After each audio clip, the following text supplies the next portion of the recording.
Halo semua, kembali lagi bersama saya Diki Bahari Manulang. Saya adalah peserta Latsar CPNS di Kementerian ATR BPN tahun 2025 pada gelombang yang kedua, angkatan 10 dan kelompok 4. Nah, kali ini saya akan memaparkan pengalaman belajar saya di pembelajaran Agenda 2 Sinkronis 3. Pembelajaran pada hari ini dilaksanakan secara sinkronus dan asinkronus. Nah, untuk pembelajaran secara sinkronus hari ini masih sama seperti sebelumnya, dibawakan oleh Bapak Insinyur Ahmad Taufik Hidayat. Pak Ahmad mampu membawakan materinya dengan baik, serta mampu membuat suasana belajar menjadi lebih aktif. Eh, saya sangat senang dengan pembahasan pembelajaran hari ini, di mana kami bisa belajar hal baru mengenai pentingnya nilai-nilai adaptif dalam menjawab tantangan yang kian berubah. Baik, langsung saja. Menurut KBBI, adaptif adalah kemampuan untuk berubah dalam situasi yang berubah. Mengapa kita perlu berubah? Yang pertama, itu adalah karena perubahan lingkungan strategis. Perubahan-perubahan ini bisa seperti perubahan iklim, aktivitas industri, konflik regional, dan lain-lain. Yang kedua adalah kompetisi di sektor publik. Contohnya yaitu seperti kita ketahui bahwa sangat banyak sekali penduduk kita yang di Indonesia itu pergi ke luar negeri untuk memenuhi kebutuhannya di bidang kesehatan, baik itu kesehatan fisik maupun mental.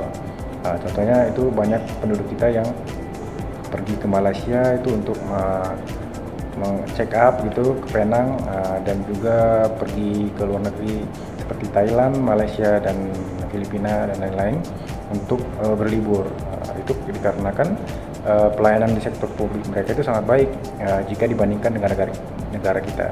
Oleh karena itu, kita harus memperbaiki pelayanan sektor publik kita agar bisa bersaing dan bisa membuat penduduk kita memilih untuk berobat dan berlibur di negara kita sendiri. Kemudian yang ketiga, kompetisi tidak langsung bagi negara. Itu contohnya seperti ketika mengadakan Olimpiade atau SEA Games, itu ketika kita mampu meraih medali, prestis kita di mata dunia pasti akan meningkat. Kemudian yang keempat, komitmen mutu, yaitu narasi kebutuhan perbaikan dan penyesuaian dengan berbagai tuntutan pelayanan publik yang diinginkan oleh masyarakat. Dan yang kelima, perkembangan teknologi. Perkembangan teknologi di abad ke-21 ini sangat cepat, sehingga kita perlu beradaptasi agar bisa memanfaatkan keuntungan-keuntungan yang diberikan. Begitupun kita juga harus bisa bijak menggunakan media sosial agar tidak mencelakakan diri kita sendiri maupun orang lain.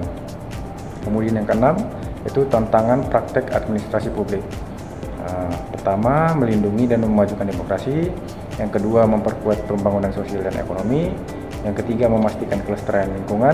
Dan yang keempat, mengelola perubahan teknologi. Baiklah, saya akan mencoba menjelaskan tentang penerapan Corvalus ASN khususnya di dalam nilai adaptif melalui contoh kasus. Contoh kasus yang kita ambil yaitu dari berita dari Kompas mengenai uh, adanya tanah terlantar sebanyak 99,99 hektar. BPN akan pantau pakai AI. Kementerian Agraria dan Tata Ruang, Badan Pertanahan Nasional mencatat ada 99.999,27 hektar tanah di Indonesia yang telah ditetapkan sebagai tanah terlantar di 23 provinsi. Kemudian ada berita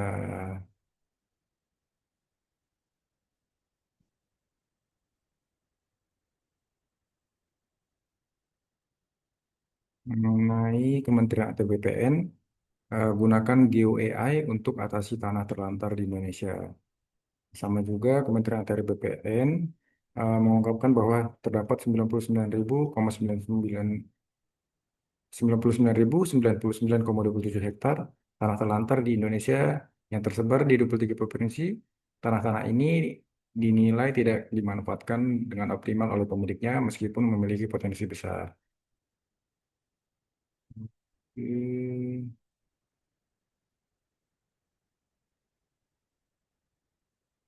Kita masukkan eh, contoh-contoh kasus tadi kita kita coba buat tabel penerapan nilai-nilai dasar ASN-nya.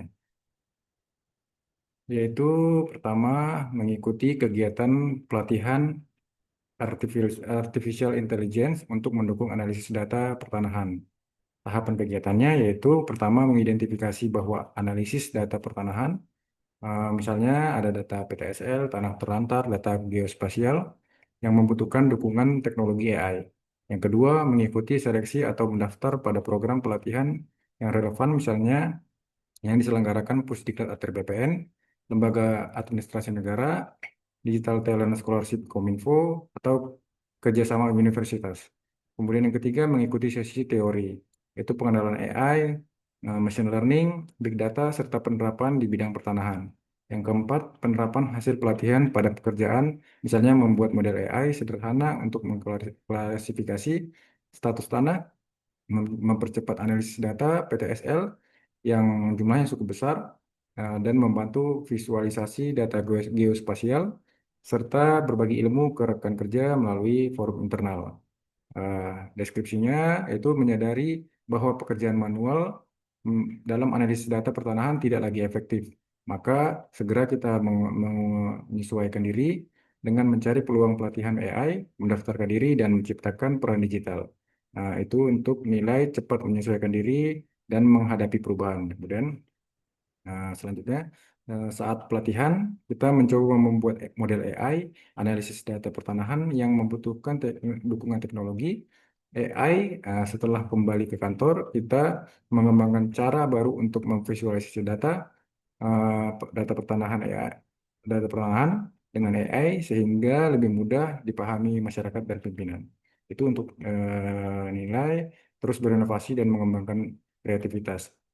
Kemudian yang terakhir yaitu setelah mendapatkan sertifikat pelatihan, kita tidak hanya menunggu instruksi, tapi langsung berbagi pengetahuan ke rekan-rekan melalui forum internal dan juga mengusulkan agar audit kerja mulai menerapkan AI dalam analisis data pertanahan. Eh, Baiklah, kira-kira itu saja yang bisa saya sampaikan. Mohon maaf bila ada kesalahan dalam penyampaian. Terima kasih.